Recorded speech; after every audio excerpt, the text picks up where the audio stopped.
Welcome बच्चों। हमारा चल रहा है वेक्टर चैप्टर, ठीक है। और इस वेक्टर चैप्टर में लास्ट टाइम हमने देखा था डॉट प्रोडक्ट, जिसका दूसरा नाम था स्केलर प्रोडक्ट, ठीक है। अब स्केलर का मतलब होता है कि सिर्फ मैग्नीट्यूड से शो होने वाला।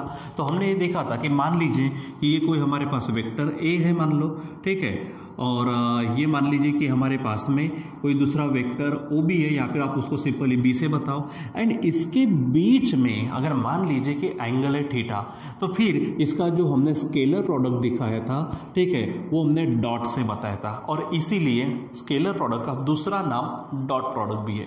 और हमने क्या कहा था, तो simple the product of magnitude of their magnitude, तो ए का मैग्नीट्यूड ए, वेक्टर बी का मैग्नीट्यूड बी, एंड कोसाइन यानी cos of the angle between them, उनके बीच में जो एंगल है वो एंगल थीटा, ये हमने देखा था। फिर उसकी कुछ चीज़ें हमने यहाँ पर देखी थी, ठीक है, ये तो उसकी डेफिनेशन हो गई।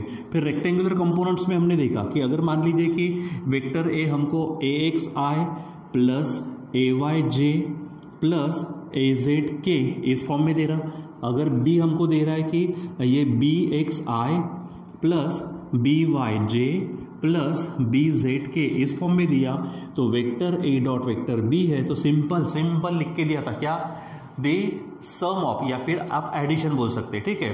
तो कोएफिशिएंट के प्रोडक्ट्स की एडिशन, रिस्पेक्टिव का मतलब पहले के साथ पहला, मतलब A X into B X plus A Y into B Y plus A Z into B Z, ये बराबर ऐसे प्रोडक्ट्स और उनकी सम कर देना, ये हमने देखा था। फिर हमने देखा था कि अगर ये पैरेलल वेक्टर्स है, वेक्टर ए और वेक्टर बी पैरेलल है, तो उनका आंसर डायरेक्ट उनके मैग्नीट्यूड का प्रोडक्ट कर देना। अगर वो सेम वेक्टर है, यानी वेक्टर ए के साथ वेक्टर ए है, तो उसके मैग्नीट्यूड का स्क्वायर, या फिर अगर मान लीजिए कि वेक्टर बी है तो उनका आंसर बी का स्क्वायर होगा, ये हमने देखा। उसके बाद अगर मान लीजिए कि परपेंडिकुलर वेक्टर से, मतलब वेक्टर ए और वेक्टर बी में अगर 90 का एंगल है, तो उसका जो आंसर होता है वो 0 होता है, ये हमने देखा। साथ में हमने क्या किया था कि हमारे जो स्पेशल यूनिट वेक्टर्स है आई जे के, तो उनका भी डॉट प्रोडक्ट दिखा था हमने। तो मैंने कहा था सेम के लिए क्या होगा, तो सेम के लिए आंसर आता 1, यानी आई है, ठीक है, या फिर जे है, ठीक है, या फिर के साथ के है, तो आंसर आता 1। उसके बाद अगर ये डिफरेंट है, यानी आई के साथ जे है, या फिर जे के साथ के है, या फिर के साथ आई अगर है, तो उनका आंसर आता 0, ये हमने देखा था, ठीक है। तो बच्चों ये हमने देखा था। अब इसको थोड़ा सा आगे बढ़ाते हैं और फिर उसके बाद में हम जंप करेंगे हमारे वेक्टर प्रोडक्ट पर, ठीक है। तो चलो पहले क्या है कि जैसे हमने मैथ्स में भी हमने देखा है कम्यूटेटिव प्रॉपर्टी, डिस्ट्रीब्यूटिव प्रॉपर्टी, ये इसको फॉलो करता कि नहीं करता वो हमको देखना है। तो चलो अगर हम बात करते हैं कि हमारे पास में वेक्टर ए है और वेक्टर बी है, तो अगर आपने मान लीजिए कि vector B dot vector A लिखा, कोई फर्क नहीं पड़ता, ठीक है, स्केलर प्रोडक्ट में कोई फर्क नहीं पड़ता। ये आगे पीछे होने का जो सिलसिला है, मैंने कहा था ये हमारी कम्यूटेटिव प्रॉपर्टी है। सो ध्यान में रखना बच्चों, यहाँ पर हम स्टार पॉइंट पे लिखते हैं, ठीक है। तो स्केलर प्रोडक्ट क्या बोलेंगे हम, स्केलर प्रोडक्ट। अब देखो डायरेक्ट मैं स्टार पॉइंट से क्यों चालू कर रहा, क्योंकि लास्ट टाइम में स्केलर प्रोडक्ट भी देखा, उसके कुछ एक चीज़ें भी देखा, तो वही उसी को कंटिन्यू करते। अब डायरी में बराबर मेंटेन करना, नोटबुक में तो रह गई, ठीक है। तो स्केलर प्रोडक्ट क्या बोलेंगे हम, स्केलर प्रोडक्ट फॉलोज, ठीक है, फॉलोज कम्यूटेटिव लॉ, क्या बोलेंगे हम, कम्यूटेटिव लॉ, ठीक है। Scalar product follows commutative law, ठीक है। इसका मतलब दैट इज क्या बोलेंगे हम कि vector A dot vector B is equal to vector B dot vector A, आप ऐसा लिख सकते हो, कोई फर्क नहीं पड़ता। अब घर में चेक करके देख सकते हो, ठीक है। वैसे तो स्केलर है। दूसरी बात, ये जो है ये डिस्ट्रीब्यूटिव लॉ को भी फॉलो करता, ठीक है। यानी क्या बोलेंगे हम, scalar product follows distributive law, ठीक है। अब डिस्ट्रीब्यूटिव का मतलब क्या है, पहले इसको समझो। 3 और a प्लस अगर b है, तो आप क्या करते हैं, 3 से a को भी मल्टीप्लाई करेंगे, 3 से b को भी करेंगे, मतलब 3a होगा प्लस यहाँ पर 3b होगा। वैसे यहाँ पर होता है, अगर मान लीजिए आपने कहा यहाँ पर कि 3 है, वेक्टर a है dot vector b plus vector अगर c है, तो आप इसको इस तरह से लिखेंगे, ठीक है। क्या बोलेंगे, vector a dot vector b, बीच में है plus vector a dot vector C, ऐसा आप यहाँ पर लिख पाते हो, ठीक है। यहाँ पे थोड़ा सा अच्छा लिखता हूँ मैं, वेक्टर ए डॉट वेक्टर सी।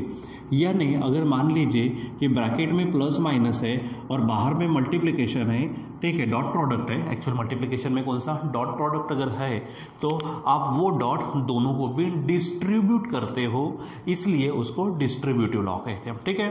तो ये ध्यान में रखना, ठीक है। चलो एक और बात देखते हैं हमारे स्केलर प्रोडक्ट के, ठीक। लेकिन इसके पहले ना हमको थोड़ा सा जाना पड़ेगा पीछे में, जहाँ पर हमारे पास में हमने कंपोनेंट्स या फिर रिजोल्यूशन वाला टॉपिक देखा था, तो थोड़ा सा वहाँ पे चलते हैं। मान लीजिए याद है, ठीक है। अब ये एक क्लास और भी आप पीछे चले जाओ तो वहाँ पर मिलेगा। Suppose this your X and this your Y, ठीक है। हमने यहाँ पे कोई वेक्टर आर लिया था, याद करिए। अब इसके भी थोड़ा पहले जाते हैं। किसी भी वेक्टर को हम क्या करते हैं, किसमें लिख पाते हैं। ये वेक्टर है तो मैं इसको वेक्टर A1 कहूँगा, ये वेक्टर A2 एग्जाम्पल, यानी A is equal to A1 plus A2 मैंने कहा था। यानी कोई भी vector, any vector can be written in the form of its components, ठीक है। कंपोनेंट के फॉर्म में लिख सकते हैं, कैन बी रिजॉल्व्ड, ठीक है, कैन बी रिजॉल्व्ड। मैंने कहा था रिजॉल्व करना है इन्हें, टुकड़ों में बांटना, कंपोनेंट्स है इन्हें पार्ट्स, ठीक है, ऐसा कर सकते हैं। अच्छा, ये अगर कंपोनेंट्स थोड़े एक दूसरे को परपेंडिकुलर है तो थोड़ा सा फिर हमने क्या किया था, कार्टेशियन प्लेन में चले गए थे और वहाँ हमने देखा था। तो ये जो आर है वेक्टर आर, तो वेक्टर आर का एक कंपोनेंट यहाँ पर रहेगा जिसको हम कहेंगे वेक्टर आर एक्स, ठीक है। एक कंपोनेंट नाम दे दिया क्योंकि एक्स के ऊपर है तो आर एक्स बोल दिया। एक रहेगा इसके ऊपर जिसको नाम देंगे हम आर वाई क्योंकि वो इसके ऊपर है, ठीक है। और फिर हमने थोड़ी थ्योरी पढ़ी थी तो याद करो, यहाँ से हमने कुछ परपेंडिकुलर ड्रॉ कर लेते। समझो ये ओ पी जो भी है, ए बी समझो। यहाँ पर हमने एंगल बनाया था थीटा, यहाँ पे 90 था। ये आर वाई है तो ये भी आपका आर वाई रहता है, ठीक है। ये आपका आर एक्स है तो ये भी आपका क्या रहेगा, आर एक्स रहेगा, ठीक है। अब मैग्नीट्यूड में थी इसलिए आर वाई आर एक्स मैंने डायरेक्ट लिख दिया। आप मैग्नीट्यूड में इस पर बता सकते हो, ठीक है। और उसको हम बार बता देंगे तो वेक्टर हो जाएगा, ठीक है। अब ये जो था तो आपने vector R X, sorry vector R is equal to vector R X plus vector R Y ऐसा लिखा था। फिर डायरेक्शन बताने के लिए आपने इसको ऐसा भी लिखा है, R X I plus R Y J, याद करिए ये सब देखा हमने, ठीक है। तो यहाँ पर जो आर एक्स है ये इस कंपोनेंट का मैग्नीट्यूड है, आर वाई जो है इस कंपोनेंट का क्या है, मैग्नीट्यूड है। अब इसके अनुसार अगर जाते हो यहाँ पे चेक करना बराबर, तो मैं क्या कहता हूँ, इसके साथ एंगल बना है, ठीक है। इसके साथ एंगल बना है तो मैं आर एक्स की वैल्यू निकालना चाहता हूँ। चलो चेक करते हैं। यहाँ पर ये ट्राइंगल आप देखो ओ पी ए, इसमें ये 90 है, ये थीटा है, तो मुझे ये चाहिए, मुझे क्या चाहिए, ये। तो ये तो इसके एडजेसेंट हो गया और ये मालूम है, ठीक है, आर हो गया। यानी मैं यहाँ पर कॉस थीटा लगाता हूँ, कॉस थीटा। अब कॉस क्या कहता है आपसे, एडजेसेंट और हाइपोटेनस, मतलब आर एक्स अपॉन क्या बन जाएगा, आर। अब बोलेंगे सर इसके ऊपर में ऐसा बार क्यों नहीं दिया। मेरे बच्चों, जब भी हम ट्रिग्नोमेट्री में या फिर किसी में काम करते हैं, जब हम साइड लेते हैं तो साइड लेने का मतलब, लेंथ लेने का मतलब मैग्नीट्यूड। सो उसके ऊपर don't write, don't show arrow और बार, ठीक है। अब सिंपली आप मुझे बताओ R X is equal to क्या होगा, आर इधर आ जाएगा तो आर कॉस थीटा हो गया। अब ध्यान देना जरा सा, ठीक है। अब मैं थोड़ी सी चीज़ें इसमें से हटाता हूँ, ठीक है, ताकि आपको थोड़ा क्लियर कट दिखे, ठीक है। अब देखो मैं यहाँ से इस चीज़ को हटा देता हूँ, इसको मैं हटा दिया, ठीक है। यहाँ से ये थोड़ा सा इसको भी हटा देता हूँ, ठीक, आपको समझने के लिए इन चीज़ों को भी मैं हटा देता हूँ, ठीक है। जो हमें चाहिए है उसके बारे में सोचते, क्योंकि मैं आपको एक पॉइंट लिख के देने वाला हूँ, ठीक है। ये अब 2 मिनट के लिए समझो यहाँ पर कि हमारे पास में जो आर एक्स है, हमने आर एक्स की बात की, ठीक है। अब वो कोई नाम ले लो, कुछ भी ले लो, ठीक है। अब मैं जो कहने जा रहा हूँ उसको सुनो, ये आर एक्स है, ठीक है। तो यहाँ पर ये जो है इसके 2 कंपोनेंट है, एक इधर कंपोनेंट था और एक हमने ऐसा लिया था, याद है। तो ध्यान देना, जिसके साथ में एंगल बनता है, ओरिजिनल कौन है इसका, ये है ओरिजिनल, और इस कंपोनेंट के साथ क्या बना है, एंगल बना है। तो जिसके साथ एंगल बनेगा वो रहेगा आपका कॉस कंपोनेंट, यानी आप उसको बोलना आर कॉस थीटा, क्या बोलेंगे आप, आर कॉस थीटा। और फिर इसको जो परपेंडिकुलर रहेगा ये आपका रहेगा आर साइन थीटा। देखो आर एक्स वाला क्या आया है आपका, आर कॉस थीटा आया है, ठीक है। तो कोई भी वेक्टर हो उसके कंपोनेंट्स लिखते समय जिसके साथ एंगल बनेगा वो रहेगा आपका आर कॉस थीटा, और उसको जो परपेंडिकुलर रहेगा वो रहेगा आपका आर साइन थीटा। अब मैंने आर लिया इसलिए आर, नहीं तो फिर simple cos theta sine theta ध्यान में रखना। ए होगा तो ए कॉस थीटा, यहाँ पर ए साइन थीटा हो जाएगा। ठीक है, चलो अब मैं नाम बदल कर बताता हूँ यहाँ पर आपको। ठीक है, अगर मान लीजिए कि क्या किया मैंने यहाँ पर ये वेक्टर ए ले लिया। ठीक है, ये वेक्टर ए, मैंने इधर में क्या लिया था, वेक्टर A1 लिया था। ठीक है, तो एंगल अगर इसके साथ बनता तो ये रहेगा आपका, सॉरी मैंने ए लिया तो यहाँ पर आप बोलेंगे ए कॉस थीटा। ठीक है, और इसको परपेंडिकुलर तो ये बन जाएगा ए साइन थीटा, ये आपको ध्यान में रखना है। ठीक है, अब उसको जब लिखेंगे तो क्या लिखेंगे, ए इज इक्वल टू क्या लिखते थे, इसको अगर मैंने A1 नाम दिया, इसको A2 नाम दिया। ठीक है, तो लिखते समय सिंपल करना क्या है, तो A1 प्लस A2 लिखते थे, तो आप सिंपली क्या करो, A1 का मतलब ए कॉस थीटा साथ में जोड़ दो आई, प्लस यहाँ पे जोड़ दो ए साइन थीटा साथ में जोड़ दो जे। आप ऐसा कर सकते हो। ठीक है, तो इसलिए मैं आपको एक पॉइंट लिख के देने वाला हूँ, उस पॉइंट को बराबर समझना, उसके लिए आप वीडियो को डबल देख सकते हो। ठीक है, तो यहाँ पर आप चेक करिए मैं क्या कह रहा हूँ। ठीक है, किसी भी वेक्टर को, ठीक है, अगर मान लीजिए ठीक गिवन वेक्टर को, ठीक है, क्या बोलेंगे हम, गिवन वेक्टर के साथ जो कंपोनेंट एंगल बनाता है उसको हम कॉस लेते और दूसरे परपेंडिकुलर कंपोनेंट को साइन लेते। ठीक है, यानी क्या कहेंगे यहाँ पर, बराबर सुनो, गिवन वेक्टर के साथ जो कंपोनेंट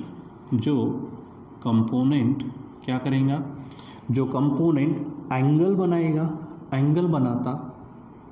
बनाता वह उसे कॉस लेना, उसे क्या बोलेंगे हम, उसे कॉस लेना और दूसरे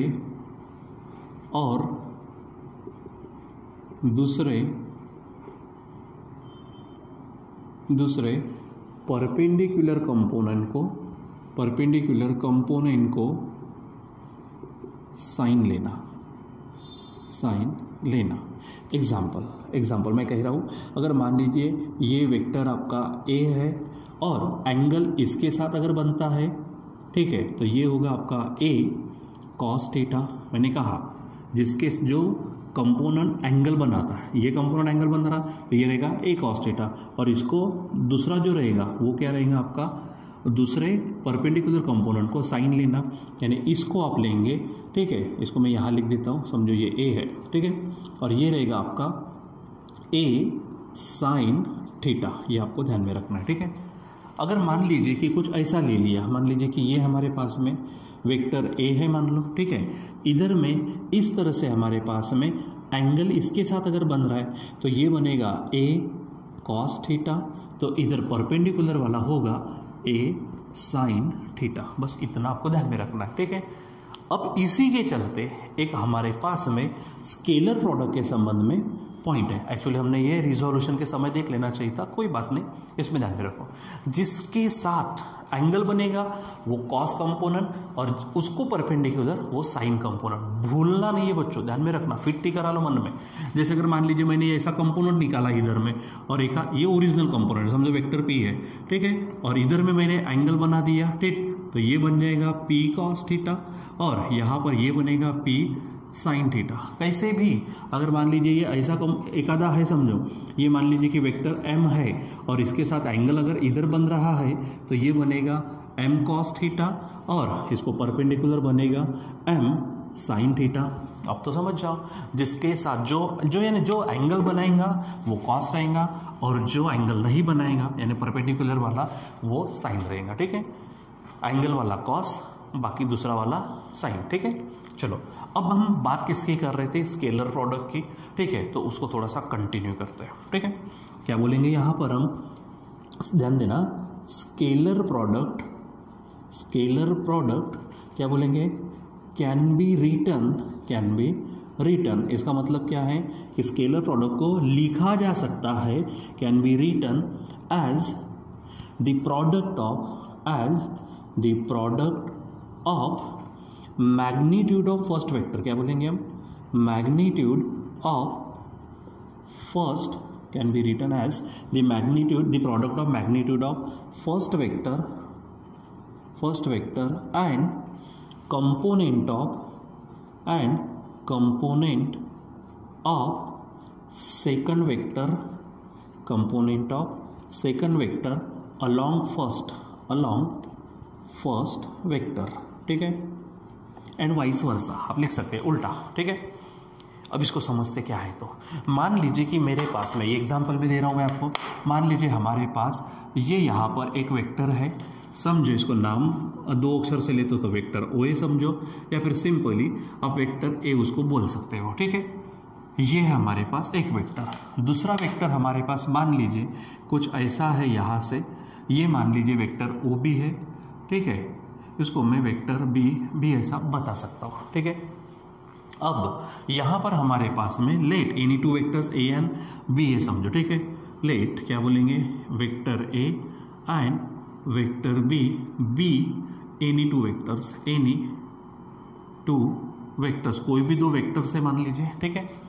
अब आपको तो मालूम है बाय डेफिनेशन क्या बोलेंगे हम, बाय डेफिनेशन, डेफिनेशन को शॉर्ट में ऐसा लिख सकते हैं हम, तो vector A dot vector B, पहले तो हम डेफिनेशन के अनुसार जाते हैं। क्या है वेक्टर स्केलर प्रोडक्ट की definition, the product of magnitude into cosine of the angle between them, समझो इसके बीच में एंगल है थीटा, बराबर। अब इसको थोड़ा सा मैं इस तरह से शो करता हूँ, ए इंटू मैं इसको अंदर डाल देता हूँ बी कॉस थीटा, ठीक है, बी कॉस थीटा। अब चेक करो b कहाँ है, कौन सा है, ये b cos थीटा। अब भी थोड़ी देर पहले मैंने बताया था अगर वेक्टर a है तो जिसके साथ एंगल बनता, ठीक है, यहाँ पे एंगल बना है तो ये a cos थीटा होगा, ठीक है। यहाँ पे कंपोनेंट लिखते समय ऐसा लिखता, ठीक है। ऐसा है तो ये a cos थीटा होगा, ठीक है। अब जैसे कि मैंने b cos थीटा लिखा तो b ऐसा है, थीटा एंगल ये बना है, इसका मतलब ये जो है ये क्या रहेगा हमारा, इसके ऊपर ये क्या रहेगा b cos थीटा। फिर से समझो, यहाँ पर हमारे पास में ओ बी है तो मैंने बी तो ऐसा लिया है ना, ऊपर से एंगल ऐसा बना है थीटा, इसका मतलब ये आपका क्या रहने वाला है बी कॉस थीटा रहेगा, ठीक है। इस वेक्टर के लिए बी कॉस थीटा किस पे रहेगा, अरे इस पे रहेगा ना, ठीक है। तो अब इसको चेक करो, स्केलर प्रोडक्ट है, scalar product can be written as the product of magnitude, product का मतलब मल्टीप्लीकेशन, देख रहे हो यहाँ पे देखो, मैग्नीट्यूड ऑफ फर्स्ट वेक्टर, तो फर्स्ट वेक्टर समझो मैंने ए लिया तो ए का क्या है मैग्नीट्यूड है, वेक्टर ए का मैग्नीट्यूड, ये ए फर्स्ट है ये सेकंड समझो, ठीक है। तो इसका मैग्नीट्यूड, ठीक है, and component of second vector. अब बी देखो, फर्स्ट वेक्टर मैंने ए लिया तो सेकंड कौन होगा बी, तो बी का बी कॉस थीटा क्या है कंपोनेंट है, बी का बी कॉस थीटा क्या है एक कंपोनेंट है, ठीक है। जिसके साथ एंगल बना था वो बी कॉस थीटा कंपोनेंट है, ऐसा रहेगा तो साइन थीटा, ठीक है। लेकिन अब देखो क्या हो रहा, क्या कहा मैंने यहाँ पे, and component of second vector, यानी बी का component B cos theta along first vector. अब ये जो है हमारे पास ये बी कॉस थीटा है। अब डायग्राम के अनुसार जाओ भला, ये पॉइंट ओ है, ये पॉइंट बी है, ये यहाँ पर मैंने ए दे दिया है, मतलब ये हमारे पास वेक्टर ए है। तो ये जो b cos थीटा आया ये किसके ऊपर आया, वेक्टर a के ऊपर, यानी फर्स्ट वेक्टर के ऊपर, यानी अलोंग फर्स्ट वेक्टर, ठीक है। किसके ऊपर आया, अलोंग द फर्स्ट वेक्टर, ठीक है। यानी यहां पर आप बोलेंगे वेक्टर a, देखो vector a dot vector b को आप कैसा लिख पाएंगे, इस तरह से लिख सकते हो, कैसा, the product of magnitude of first vector and component of, ठीक है, and component of second vector, ठीक है, एंड कंपोनेंट ऑफ क्या सेकंड वेक्टर। लेकिन b cos थीटा किसके ऊपर है, यहां पर आएगा b cos थीटा तो फर्स्ट वेक्टर के ऊपर, यानी यहां पर अगर मैं इसको, ये जो a है, ठीक है, ये हमारे पास में वेक्टर a है, इसको बता देता मैं वेक्टर a ऐसा, तो इसी के ऊपर आएगा b cos थीटा, या तो ऐसा लिखो या फिर आप साइड में इधर बता सकते हो, ठीक है। ये बी कॉस थीटा इसके ऊपर होगा, या फिर इधर साइड में आप इस तरह से बता दीजिए, ठीक। ये हमारे पास ऑलरेडी इस तरह से है, ठीक है। तो ये रहेगा बी कॉस थीटा, ये बी का कंपोनेंट है, बराबर। दूसरी बात, ये vector A dot vector B को ऐसा लिखा था ना ए बी कॉस थीटा, इससे अगर जाते हैं तो मैं बी को पहले लिख लेता हूँ इनटू ए के साथ कॉस लेते तो ए कॉस थीटा हो जाएगा। ठीक है, अब उसी डायग्राम को मैं दूसरी पद्धति से लेता हूँ। देखो ए कॉस थीटा है तो ये हमारा क्या है, वेक्टर ए है। ठीक है, ये हमारे पास में क्या था, वेक्टर ए था। तो वेक्टर ए ऐसा है। ठीक है, अब वेक्टर ए ऐसा हो गया और यहाँ से ये बन गया हमारा। ठीक है, ये एंगल इसके साथ बना, ये एंगल इसके साथ बना, एंगल ऐसा बना है तो जिसके साथ एंगल बनता है वो कौन रहता है, इसका कंपोनेंट। जैसे बी का, ये बी कॉस थीटा कंपोनेंट हो गया। अब ए ऐसा है, एंगल ऐसा बन रहा तो ये बनेगा ए कॉस थीटा हो जाएगा। लेकिन अब मैं नाम देता हूँ, ये हमारा ओ है, ये ए है, ये हमारा बी था। ठीक है, वेक्टर बी। तो ये जो ए कॉस थीटा आया ये किसके ऊपर आया है, बी के ऊपर आया है। यानी यहां पर अभी क्या बोल रहे हैं हम कि scalar product of any two vectors can be written as the magnitude of first. तो मैंने बी को भी फर्स्ट समझा तो ए सेकंड हो गया। The magnitude of first and A cos theta, यानी सेकंड का क्या है, ये कंपोनेंट है। ठीक है, सेकंड का कंपोनेंट यानी magnitude of first and component of second. तो ए कॉस थीटा इसके ऊपर आया मतलब बी के ऊपर आया, यानी क्या हो गया, फर्स्ट के ऊपर आया। इसलिए हम यहाँ पे कहते हैं बार बार कि स्केलर प्रोडक्ट ऑफ, आप यहाँ पे शब्द डाल सकते हैं any two vectors, scalar product of any two vectors can be written as the product of magnitude of first vector and component of second vector along the first vector. तो यहाँ पर हम इसको ऐसा लिख सकते हैं। ठीक है, यानी vector A dot vector B ऐसा लिख सकते हैं। वेयर हम बताएंगे ये बी कॉस थीटा क्या है, बी कॉस थीटा। देखो कॉस थीटा को 2 मिनट के लिए छोड़ दो, बी बचा, तो ये बी का कंपोनेंट है। यानी क्या बोलेंगे, कंपोनेंट ऑफ बी। क्या बोलेंगे, कंपोनेंट ऑफ वेक्टर बी। ठीक है, लेकिन ये बी कॉस थीटा है, कंपोनेंट किसका है, बी का, लेकिन किसके ऊपर चल रहा, ए के ऊपर, यानी अलोंग वेक्टर ए। दूसरी बात ए कॉस थीटा, देखो ए कॉस थीटा जो है, कॉस को छोड़ो, कौन है यहाँ पर, ए है, मतलब ये कंपोनेंट है। क्या बोलेंगे हम, कंपोनेंट ऑफ ए यानी वेक्टर ए। ठीक है, अब किसके ऊपर, तो देखो यहाँ पे देखो ये ऐसा गया, ये ए कॉस थीटा है, यानी ये होगा ए कॉस थीटा, लेकिन किसके ऊपर गया वो, बी के ऊपर, यानी अलोंग बी, उल्टा।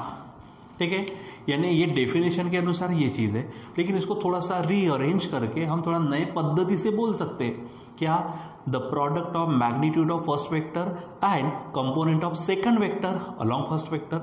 यहाँ पर भी product of magnitude of first vector and component of second vector along first, यानी A B cos theta, B A cos theta. ठीक है, तो बी कॉस थीटा ए के ऊपर होगा, ए कॉस थीटा बी के ऊपर होगा। तो ये पॉइंट बच्चों आपको क्या करना है, थोड़ा ध्यान में रखना है। ठीक है, तो ये इस तरह से आप ध्यान में रखेंगे। ठीक है, तो this is all about the scalar product. ठीक है, जो भी चीज़ें अभी तक हम पढ़े ये हमारे स्केलर प्रोडक्ट के संबंध में। ठीक है, अब इसके ही जैसा बच्चों हम काम करेंगे किसके लिए, हमारे वेक्टर प्रोडक्ट के लिए। तो वेक्टर प्रोडक्ट क्या होगा, उसका दूसरा नाम यानी क्या है, क्रॉस प्रोडक्ट है। वो क्यों है, वो भी जैसे यहाँ पे डॉट यूज़ करते इसलिए हम इसको क्या बोलते, हमारे पास में इसको जो है उसका नाम है डॉट प्रोडक्ट, वहाँ पे हम क्रॉस यूज़ करेंगे।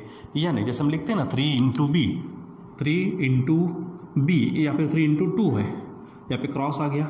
लेकिन 3 इंटू ए करना है तो आप डॉट से भी काम चलाते हैं, तो डॉट यूज़ करेंगे तो डॉट प्रोडक्ट, क्रॉस यूज़ करेंगे तो क्रॉस प्रोडक्ट। ठीक है बच्चों, सो यहाँ पर बच्चों आज के लिए बस इतना ही, बाकी का कंटिन्यू करेंगे हम बाद में। Till then bye.